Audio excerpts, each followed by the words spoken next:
big issues in the Middle East, and we look around with a special focus on Palestine. But we also take a look each week at some of the big issues affecting the global situation, what's making the news and what isn't making the news.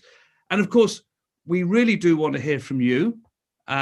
Do let us know if you've got any questions, send them in, tell us where you're from, who you are, and we will be putting your questions to our special guest tonight.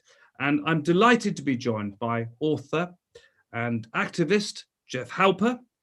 I should tell you some background about Jeff. Many of you will know him, of course. Many of you will have read his books, his articles, will have followed him over the years in his activism. But for those who don't know Jeff, he immigrated to Israel back in 1973, where he is tonight. Jeff is in Jerusalem, and he taught anthropology at Haifa and Ben Gurion universities. In 1997, he co-founded the Israeli Committee Against House Demolitions, and in 2006, he was nominated for the Nobel Peace Prize. Now, we're particularly lucky and pleased to have Jeff tonight because tomorrow sees the launch of his latest book. The book is titled Decolonizing Israel, Liberating Palestine, Zionism, Settler Colonialism, and the Case for One Democratic State. It's published by Pluto Press, and the launch is being co-hosted by the Israeli Committee Against House Demolitions. And of course, Jeff will be joined tomorrow by the journalists Yasmin Alabai Brown, and the event is being hosted by Pluto Press. So Jeff, before we come to the end this evening, you must tell us more about the event and how people can take part. And we hope that as a result of our discussion this evening and questions that will come in, there'll be people who will want to buy your book. So we want to see that. Buy Jeff's book. Jeff, I want to begin, and I really want to begin with my first question is going to be a slightly long question because we're going to try and get to the heart of it very, very quickly. Because the central thesis of your book and your argument is, in many respects, kind of slightly taboo. Not for us, of course, but for many in the mainstream media and mainstream political parties, especially in the West, it is. And there are many people who would rather not like to discuss these issues. There are some who would actually like to close down the debate altogether, and we'll get on to that.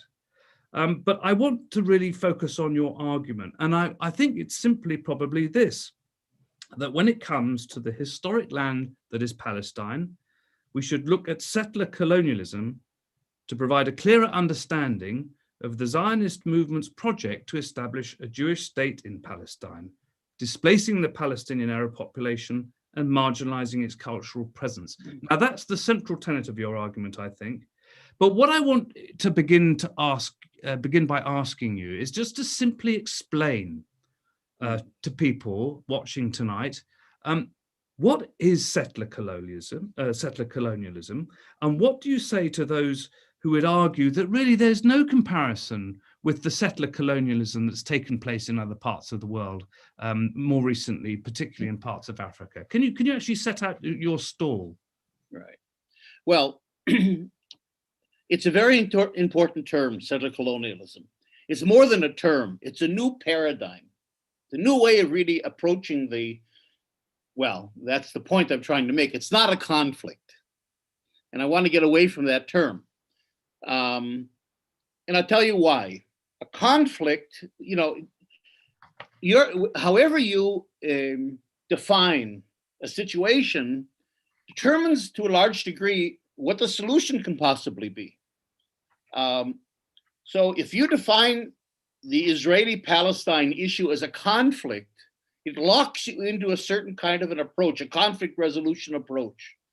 And a conflict is when you have two or more sides and they're fighting about something. And the only way you resolve a conflict is you get the sides together, they negotiate, they compromise, and they find some kind of a technical solution, and then they get on with things. But this isn't the conflict. Settler colonialism is a unilateral process.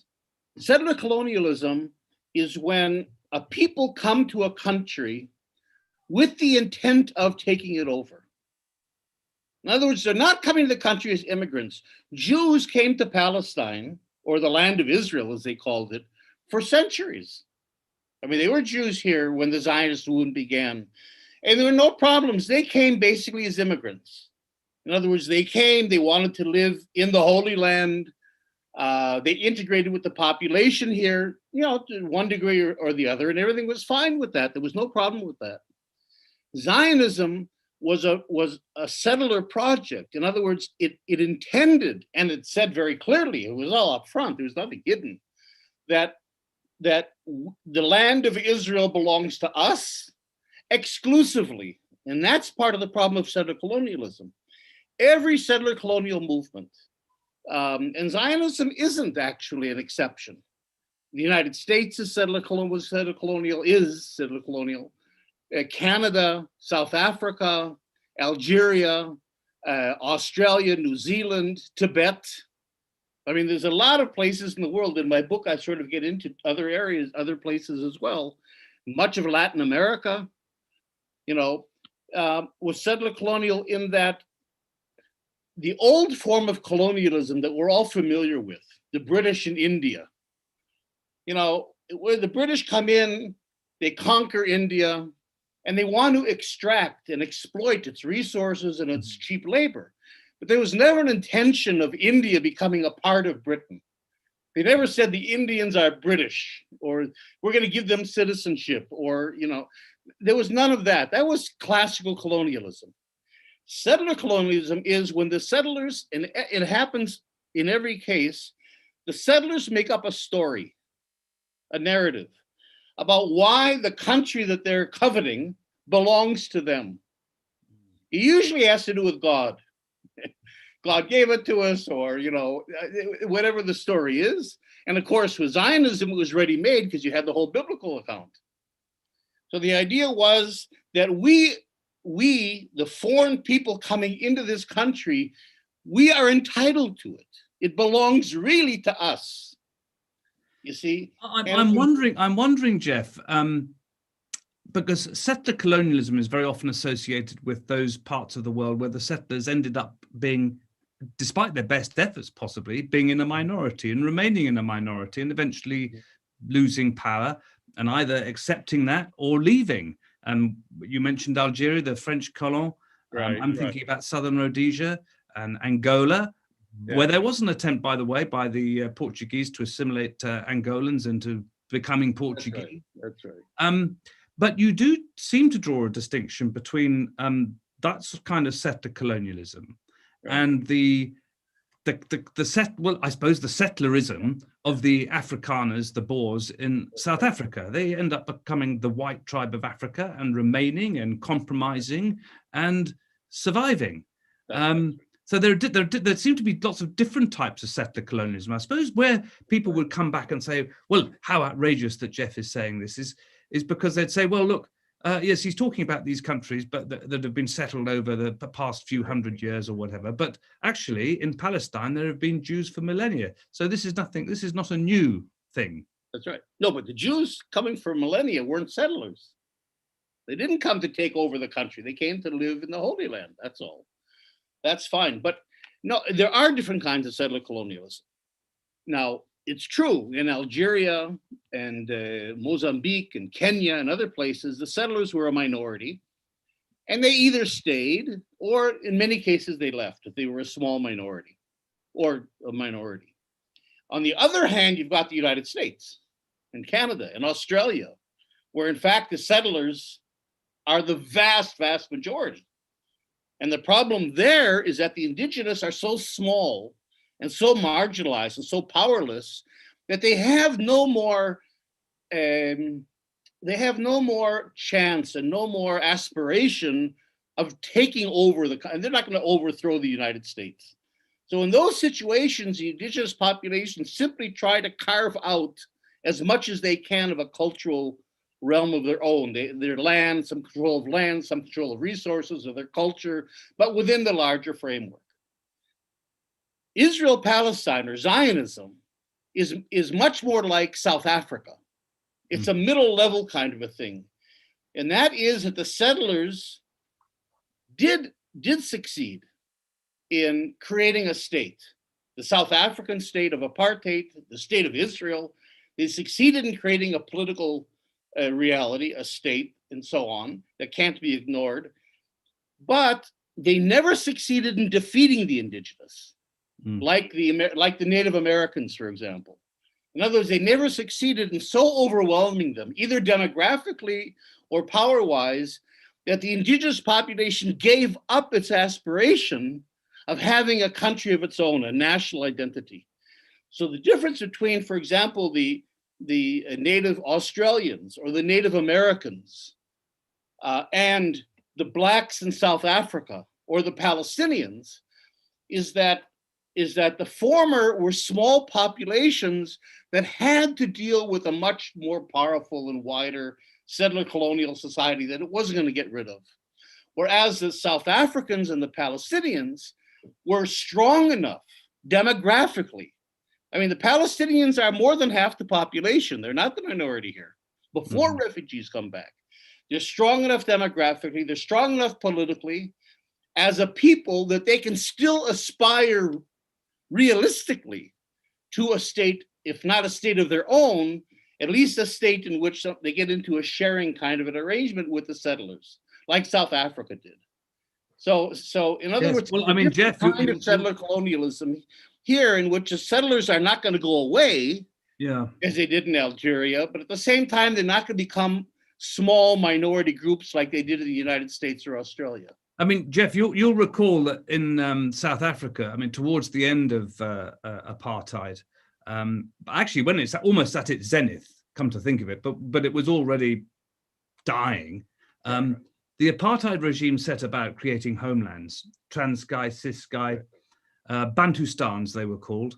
Like interestingly, you could say there is almost a correlation in the occupied territories under the Oslo Accords, because there are A, B, and C or D areas or whatever, but areas of Palestinian natives surrounded by Israel. So the model, there seems to be a similarity in the model. And I suppose then the question leads on to this issue, and I know that you think actually that this is a much more fundamental issue than apartheid. I mean, settler colonialism is for you a much more accurate way of looking at the situation in Palestine at the moment. But do you also see the parallels between the apartheid state and in South Africa and apartheid in Israel-Palestine? No, for sure. Of course, there's an apartheid similarity. As a matter of fact, B'Tselem, which is the largest human rights organization in Israel, just came out this week with a statement that this is apartheid. That's pretty clear. Look, here you have to think about this as what I call a hybrid regime. It's settler colonialism. It's true what you're saying is the big picture. Then you also have occupation, but you also have apartheid. And it's almost like, it's like an expanding kind of a thing. Occupation is over 22% of the country. The West Bank, East Jerusalem, and Gaza, at least in terms of the international law, this is considered the occupied territory. So the problem is, if we look at this as a conflict, let me go back to my original point. The problem is the conflict makes us out to be, okay, you've got Israel on 78% of the country, and that's fine. That's legitimate. That's one side, okay? And then you've got a certain symmetry, which is a fake symmetry. There's another side, and that's the Palestinians, and they have a right to a state too on 22% of the land. So if you're into that conflict sort of a thing, you've created a fake symmetry. You're pretending that there's some kind of power equality, that these things can be renegotiated, and that justice can come out of some kind of a Bantustan, because the 22% is really a Bantustan. So that's too narrow an area. When we talk about, and this is the problem, for example, with BDS, that's based on ending the occupation. That's a little teeny piece of this whole thing. A larger issue is apartheid, because apartheid you have on both sides of the Green Line. The Palestinians inside Israel live in an apartheid regime as well. Maybe not like the West Bank, because they have citizenship, but they certainly don't have equal rights. And they live to some degree under a different legal regime. Apartheid is when you have one government system, but different legal regimes for different populations. And you certainly have that in the whole country.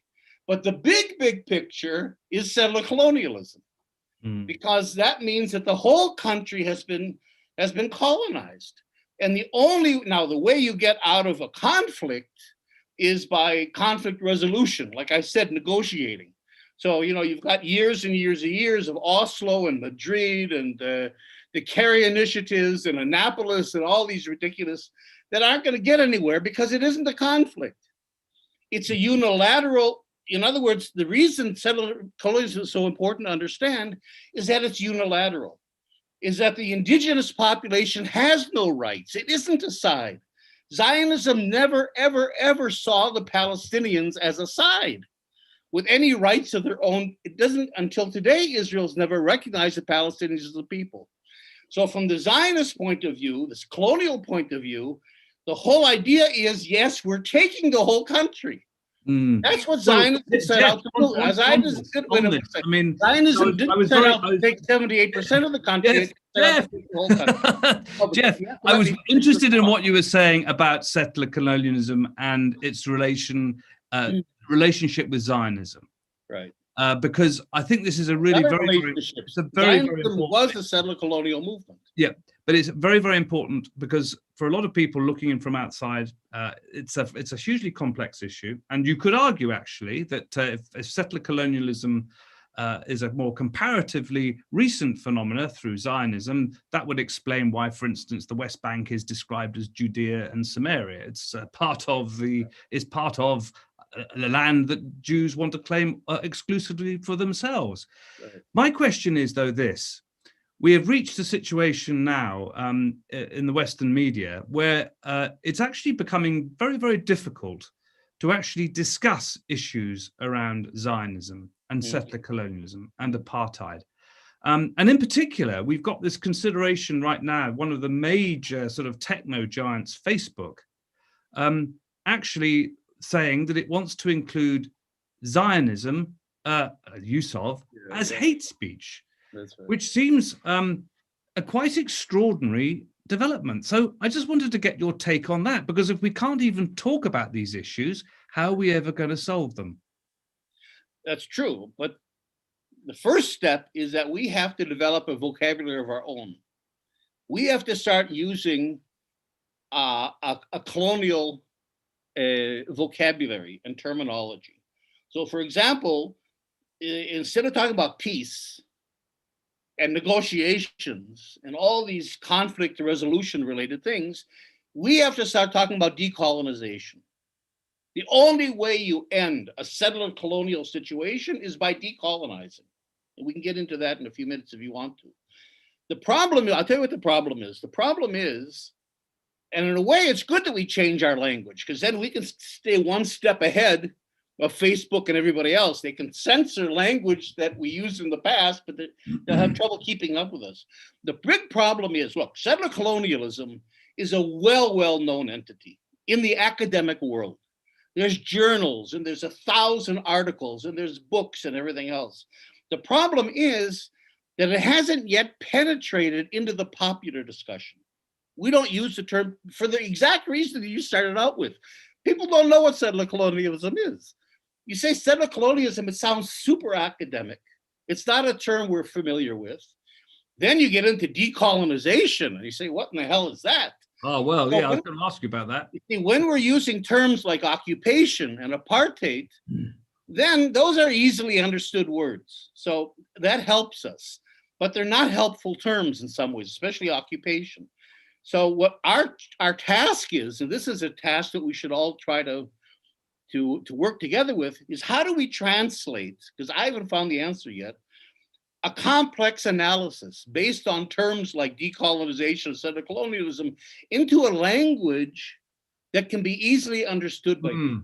We have to translate Not those just terms that, Jeff, into practice, because when you're talking about decolonization and settler colonialism, I'm thinking essentially about, in my lifetime, the end of it in Rhodesia, southern Rhodesia, and it became Zimbabwe or Kenya.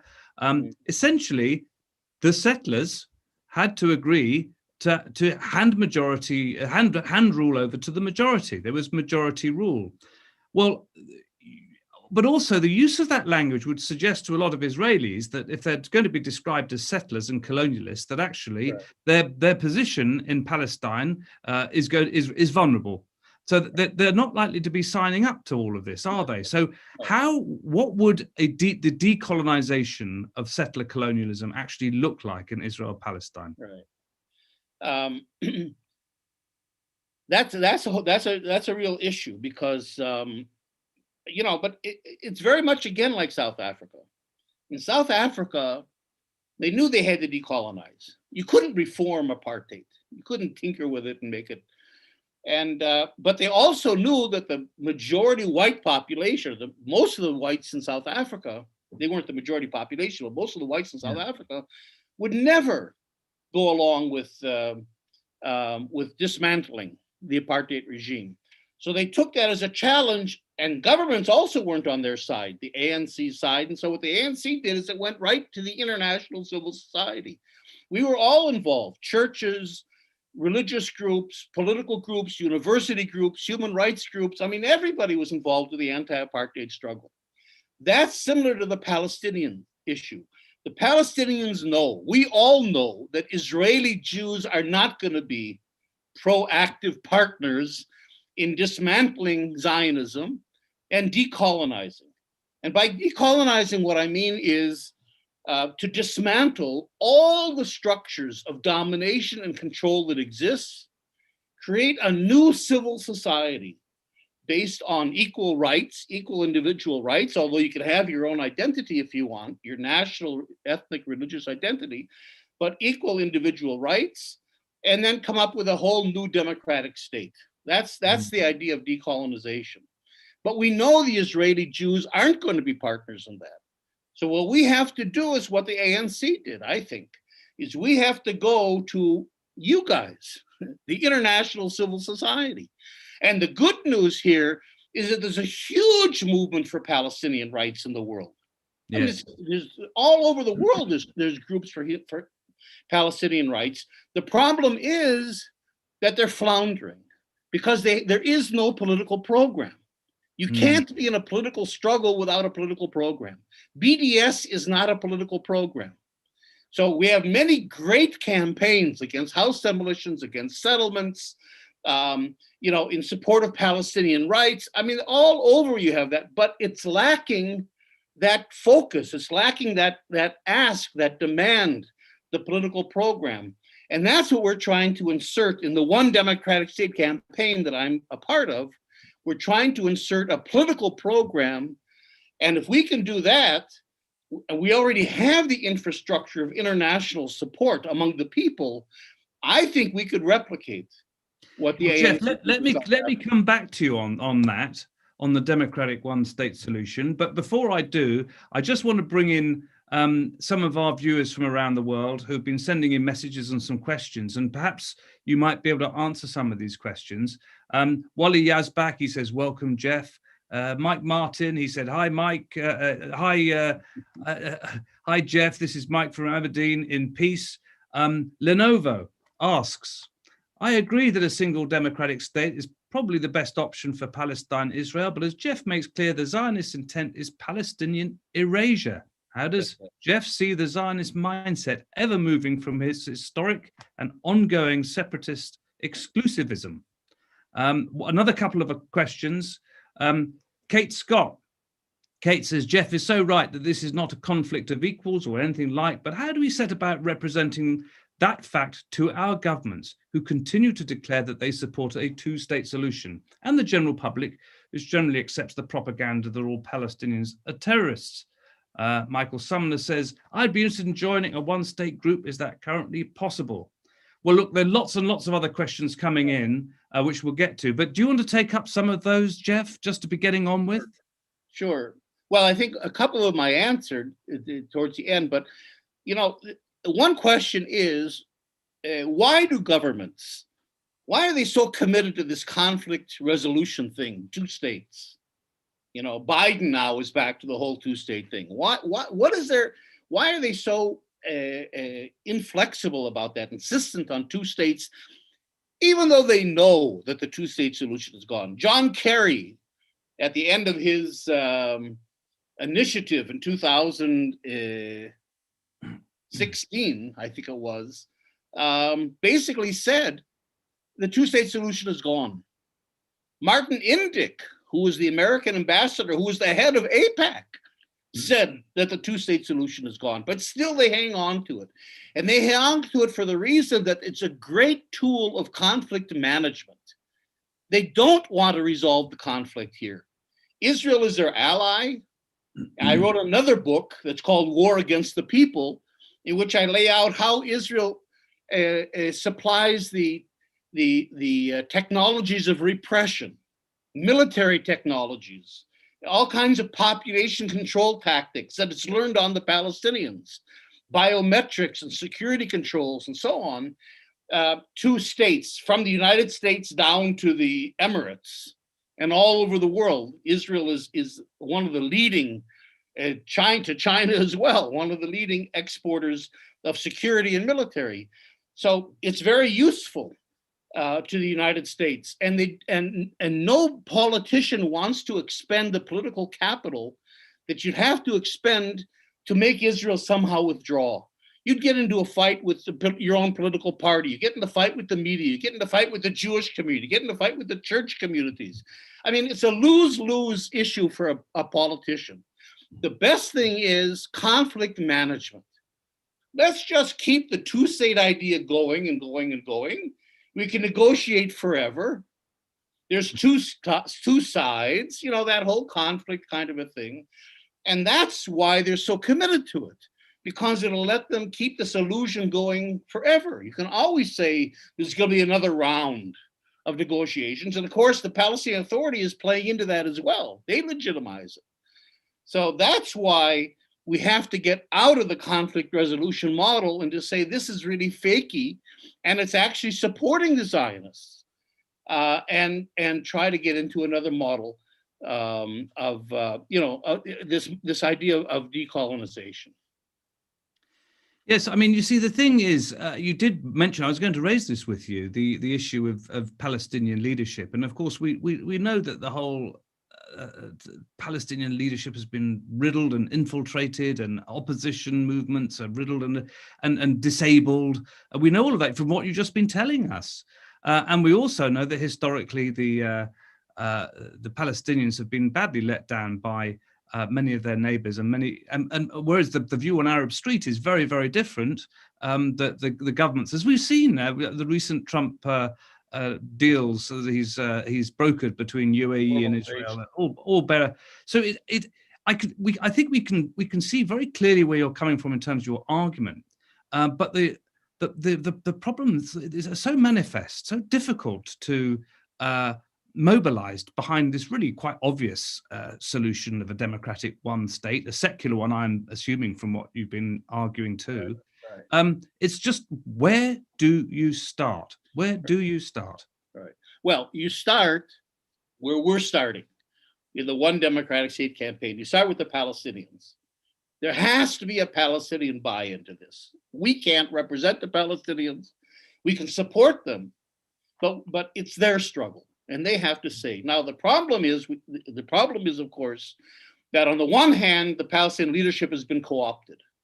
It's become a Palestinian Authority that was set up largely by Israel, specifically for these purposes of controlling, of being a Bantustan type government.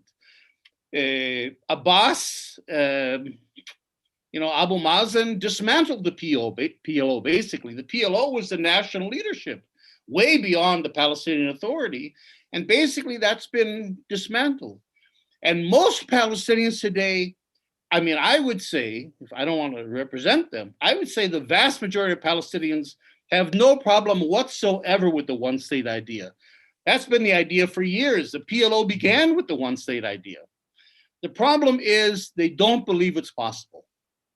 Yeah. You know, especially, of course, in the camps, especially in the West Bank and Gaza. And unless we can convince them that it isn't utopian, that this is actually a realistic, possible political program if we organize and then go to the international, mobilize the international community, it is possible. We are actors. If we can't convince them that we're really political actors, we have a real political program, we could really be strategic and we can win, then we can't. Well, there's a question, Jeff, there's a question to this end to you. This is from David Prum in the United States. Can the joint list begin to give all Palestinians meaningful representation within the Israeli political system towards the goal of giving Palestinians equal rights in a single state? No, because the joint list, first of all, the joint list is a two-state idea. I mean, the only party in the Israeli parliament today, the Knesset, that believes in the two-state solution is the Communist Party. Everybody else has gone, has already said it's gone.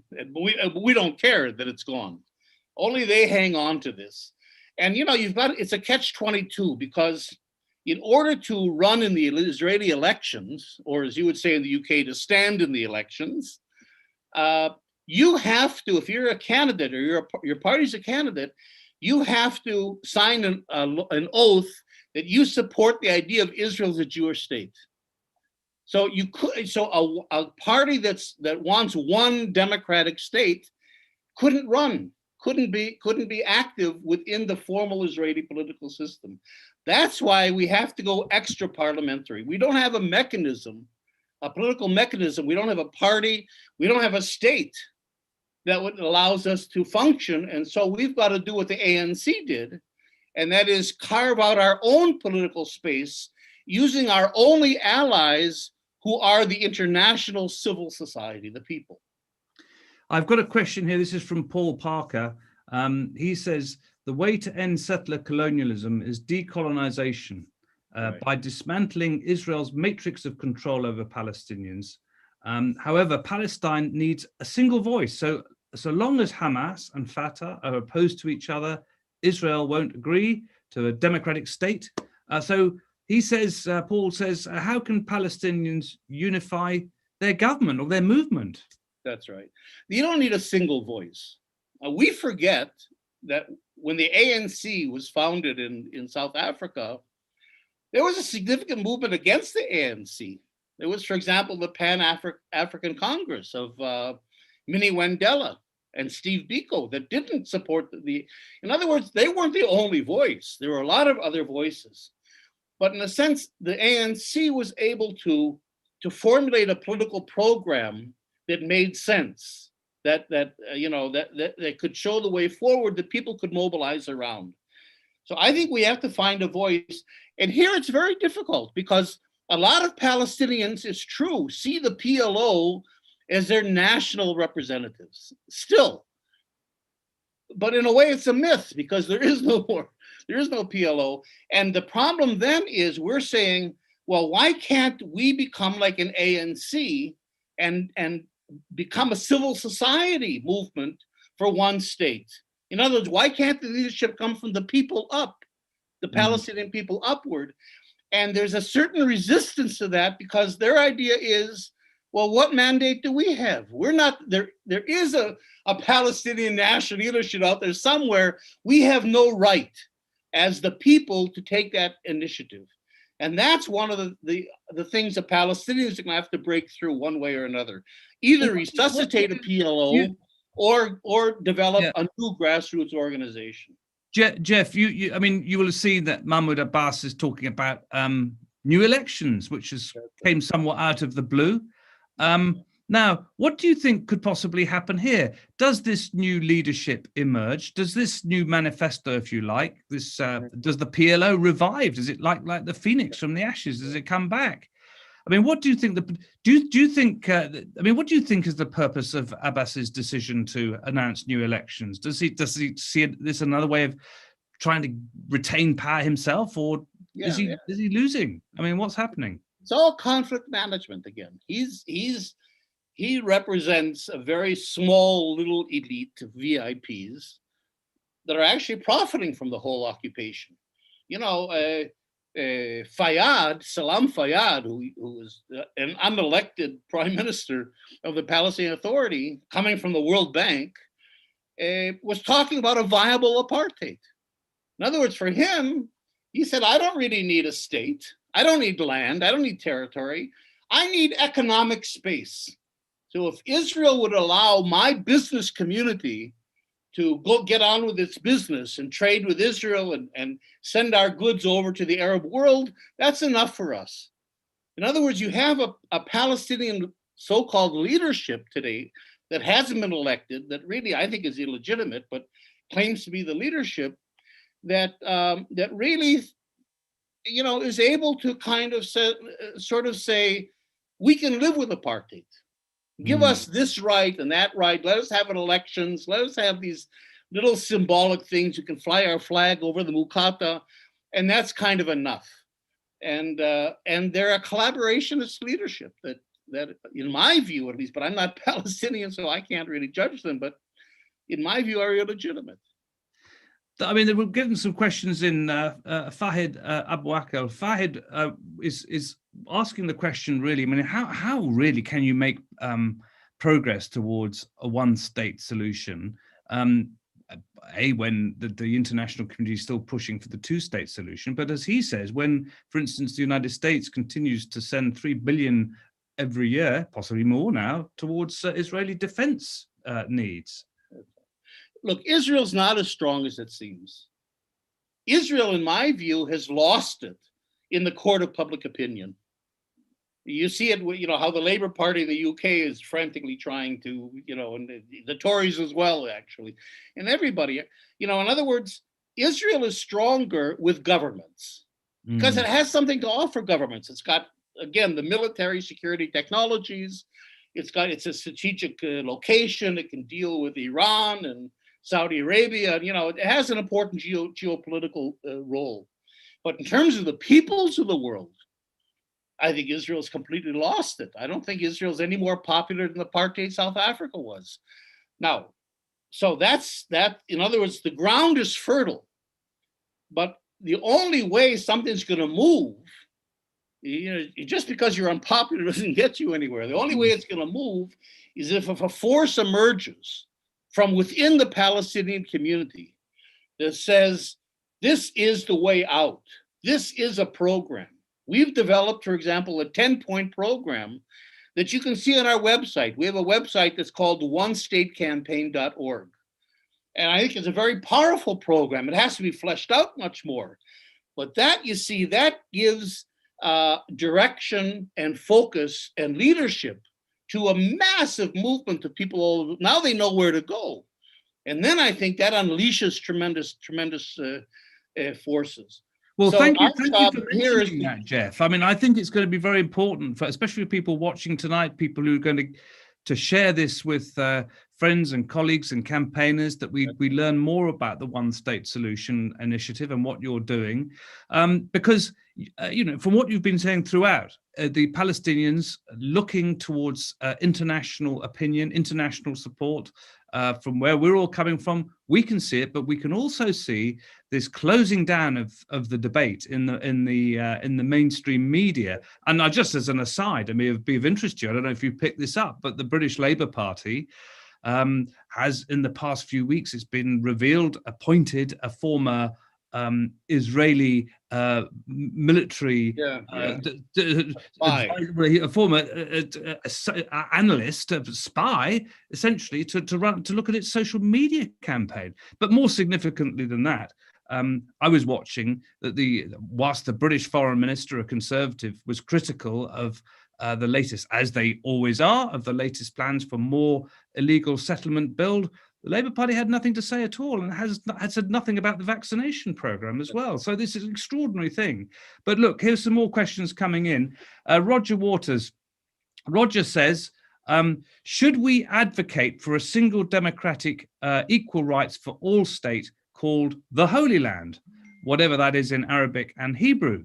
And Roger says, well, I'm an atheist, I'm an avowed BDS supporter, but that's my question. Would this provide the political goal that Jeff is demanding? Just asking. Well, look, the name of the state of the new country hasn't emerged yet. It has to emerge from the reality. In other words, it isn't just Palestine, because it'll have a much broader population. It's not Israel, obviously. So the idea is that through decolonization, you create a new civil identity. A new identity emerges, but it emerges in a young generation. And as it emerges, the name of the country is going to emerge, whether it's Canaan or the Holy Land or Zimbabwe. It might be something completely, made up. The flag as well. I mean, you don't have that. Let me just give you one little quick example that I think is, because you can't, one good part of this is that the young generation, if you can get to a new state, a democratic state, the new generation moves on very quickly. Now imagine, Israel and Palestine both have national football teams, soccer, football in European terms. And in fact, the Palestinians football team has a higher ranking in FIFA than the Israeli team does. Neither team has managed to get into the World Cup. What if in the new country we have, and our players are together in a new national team, they get into the World Cup?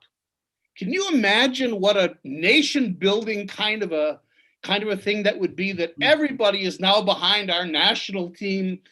Those are the things that it's hard to imagine today, but those are the things that will be happening. And then I think we have to simply let this new state begin to emerge. A new political community will begin to emerge. Well, we can't define it exactly today. As you're saying that, Jeff, I mean, there are plenty of other examples in recent history and before. I mean, I'm just thinking right now about the emergence of Somaliland. That has kind of happened, unrecognized by the rest of the world, by the way, but de facto, it's there. Somaliland has emerged from Somalia. Look, Robert in London comes back to this question. He says, surely the missing link in all of this is the Palestinians organizing and leading from the front in their struggle for liberation. In the diaspora, for instance, in the UK, we have thousands of pro-Palestine supporters, but we lack an organized Palestinian voice leading from the front. That's right. It's an age-old question. How do we support the creation of such an entity? That's what we have. You can't do that. We have to do that. And by we, I guess it's not my role either, in a way, although I'm part of the one state movement. It's the Palestinians. The Palestinians have to get themselves together, get behind this plan, begin to develop a leadership that speaks out. It's true. Today, we're lacking a strong Palestinian voice. There are strong Palestinian voices out there that are writing, that are doing poetry and theater and films. I mean, there's very strong, but none of them have a political program behind them. So you can generate a lot of sympathy and a lot of solidarity for Palestinians, but it's not something you can bring to Parliament and say, this is what we demand. You see, that's the hump that we have to get over. We have to get these Palestinian voices onto a political program, and that's what we're working on now. I mean, we're trying to consolidate our base even now. Okay, some more questions and some more messages coming in. Lenovo says, really important, a point Jeff makes. Israel may have the support of many tyrannical governments, but increasingly tyrannical governments, but ordinary people more and more disillusioned with mass media can see the reality of apartheid. And John Dinnan says, good to see you, Jeff. Wally Yazbak says, spot on, Jeff. I would cheer for the joint national soccer team. Michael Sumner says, the one state campaign does not seem to be something one can join. We'll come back to that. You can tell people if they can. Linda Ramsden says, also, see the website for ICAHD, www.icahd.org. We have interviews with Palestinians who call for one state, plus links to webinars with Jeff, who discuss that People are going to be seeing more of you tonight, Jeff. What Wally says, Abbas must retire. And Linda Ramsden says, add your name to the call that's come from the ODSC, the one state campaign. There we are. Right. So can people join the one state campaign? They can. We're just in the process over the last couple of years of organizing. You know, the fact that it took us a couple of years to formulate this political plan is really an important step forward. It's a real good plan, I think. And now we're trying to consolidate ourselves among the Palestinians. But you can join. Again, we have a website that's called the onestatecampaign.org. Mm-hmm. And you can join through that and endorse our political program. That's really important. But you can also write to us at contact@onestatecampaign.org. And we'll send you a membership form, or we'll be in contact with you. So certainly you can join. And, you know, and then we're in the stage now where we're trying to get groups abroad to begin to do work for us as well. So we're just in the beginning stages, but certainly you're welcome to join us. Well, Jeff, this isn't about, you know, teaching people to suck eggs and what have you, but, you know, when the anti-apartheid movement really took off internationally, it did so with the support of, you know, some prominent people in the churches, in the trade unions, in politics. You know, we've got some wonderful prominent people here, by the way. You know, Roger Waters doing a great job out there. We've got some great people out there who are already known as influencers. But don't we really? Isn't that the big next hurdle? Because you talked about Arab Street, you talked about international opinion, you talked about young people. All of that is all true. But what we don't, and you've also talked about your program and what it takes to build a movement. But what we don't really seem to have are those some statesman-like figures from around the world who people say, "Oh yes, she thinks it's a great idea. I'm going to get behind it." So how are we going to get more of these people on board? You mean political people in trade unions, churches, mosques? Right. All sorts, but you know, people or you know, celebrities. I'm almost shooting myself as I say that. But celebrities, you know, but we need more people to popularize this campaign, don't we? Right. Well, I mean, you know, Roger's been doing some great stuff, but he was a part of what was called the Russell Tribunal on Palestine. Mm-hmm. A couple of years ago. I spoke for them as well in South Africa. They managed to get together a good number of celebrities, both political and popular celebrities and thinkers on the Palestinian issue. Unfortunately, it didn't continue. It sort of had it accused Israel of apartheid and proved it was an apartheid regime, and then kind of dismantled. So I think we have to find these sorts of forums where intellectuals and figures can begin to plug in. They exist. I mean, the churches are there. I mean, Fahed here, you know, was the moderator of the Presbyterian Church in the U.S. The Presbyterians, the Methodists, the Church of the Brethren, the Quakers, other churches have come in. Certainly, there's a lot of human rights organizations, political organizations. And there are people that are mobilizable. What I'm saying is the only way you can mobilize them in a coherent, long-term strategic way is if they have a political program to advocate for. Yes. Without that, all they're left with, I mean, we've always favored BDS. We were in favor of BDS before it was called BDS. The organization that I come from, which is the ICAHD, the Israeli Committee Against House Demolitions. The problem with BDS it's a tool. It's not a standalone kind of a thing. It's a strategy. BDS isn't a political program. You know, and so it has to be connected to a political program. And some of the people that are heading the BDS campaign are resisting that. They're trying to keep it as a standalone sort of a thing. And I think that's counterproductive and even self-defeating. So we've got to bite the bullet, get behind a political program, and then everything we're doing, we should keep doing. BDS, campaigning, singing, and lobbying in parliaments, everything that we're doing is important if it's connected in the end to a political program that we're moving forward. Otherwise, it's just a lot of protest. Jeff, you've made that point consistently all the way through. But there've been a number of things that have been happening recently that actually have moved the debate in a very different way from where a lot of the Israel's the Likudniks would have liked it to have gone. And that's, B'Tselem, the prominent human rights group, talking about an apartheid system in Israel-Palestine, but also, interestingly, taking its arguments into the universities. And this really elicited a reaction from the government and from Prime Minister Netanyahu. They really did not like that. Now, for all that you've been talking about in terms of the political program, the actual idea of one state, this is really powerful stuff to be taking into universities, surely, and schools in Israel, in Palestine, amongst Jews, amongst Christians, amongst Muslims, and getting it out there. And that's something becomes unstoppable then, doesn't it? It does, but it's not very easy, because don't forget in Israel, whether you're the Jewish community or the Palestinian community, the government won't allow you to do that. And if you're in the West Bank, the Palestinian Authority is not going to let you do that either. I mean, they're no more friendly towards the one-state solution and civil rights initiatives than the Israeli government is. And that's the problem we really have is, it's very easy to talk. I mean, I'm privileged.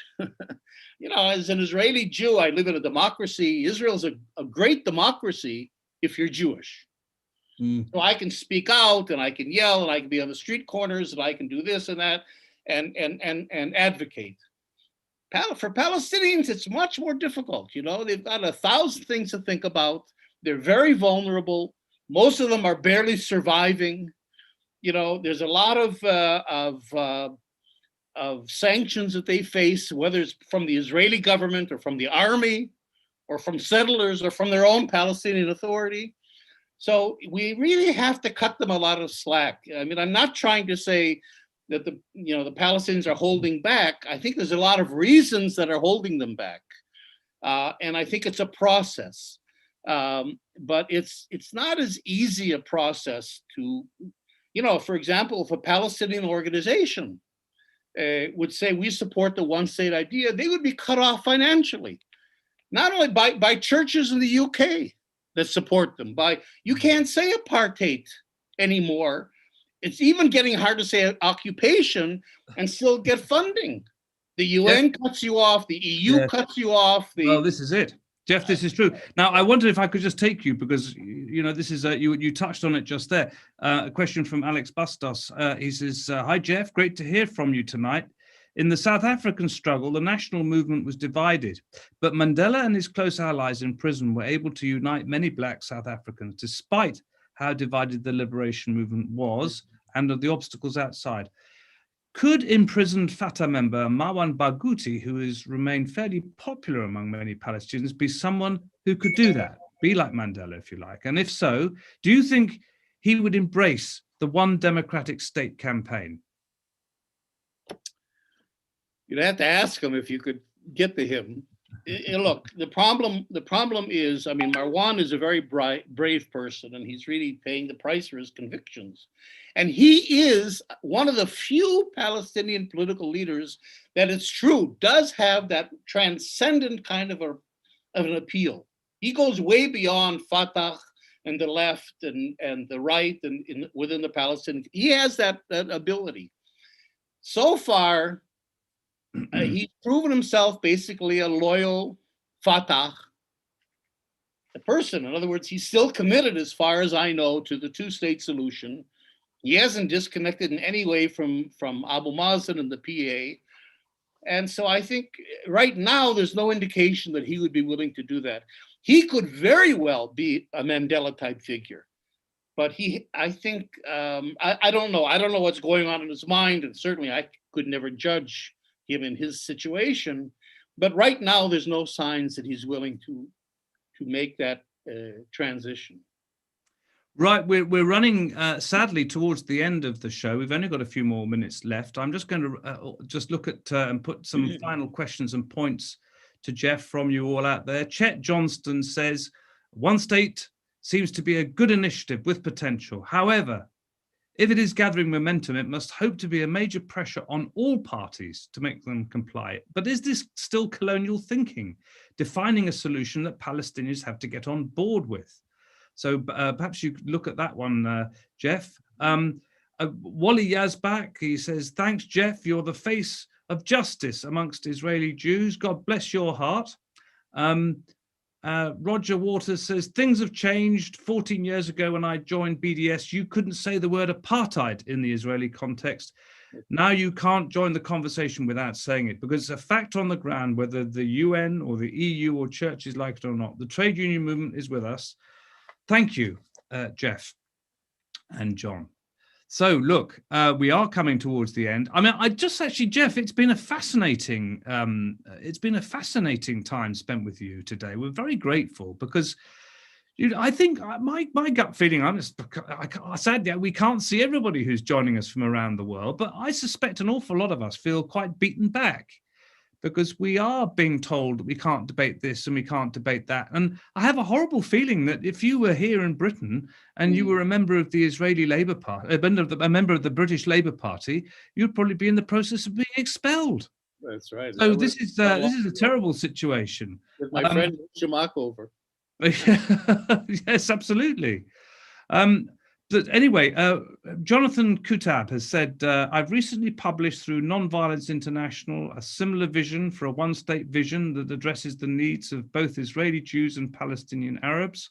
A free PDF copy is available at, doesn't say, Jonathan, you don't say where it's at. Kathy Christensen says, no matter what vocabulary we all use, there'll never be a change unless we can convince the US political class that settler colonialism is the reality in Israel. Look, Jeff. Let me say one more. Can I say one more thing? I also write not in this book. The book I have coming out now, it's been published now, and I have a launch tomorrow.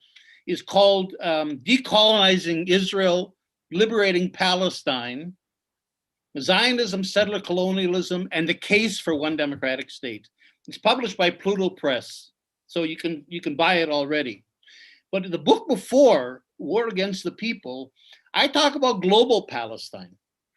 And what I'm trying to say is Palestine isn't simply a standalone little issue, but within the Palestinian issue are all the issues that are global.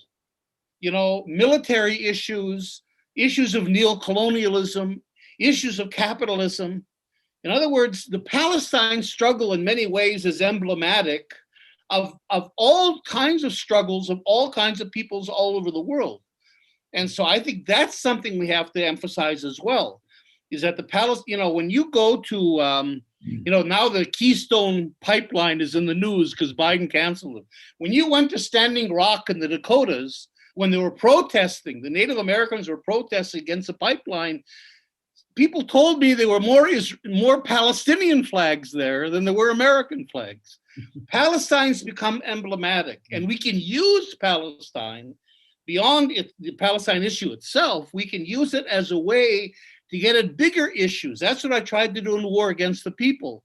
Show how Israel's use of Palestine as a laboratory for developing military and security technologies and then exporting them to your countries, how that's a part of a global Palestine. So if you're in Ferguson, or if you're in London, you're on the receiving end of Israeli policing technologies. So I think this idea of global Palestine is something we should elaborate more and more.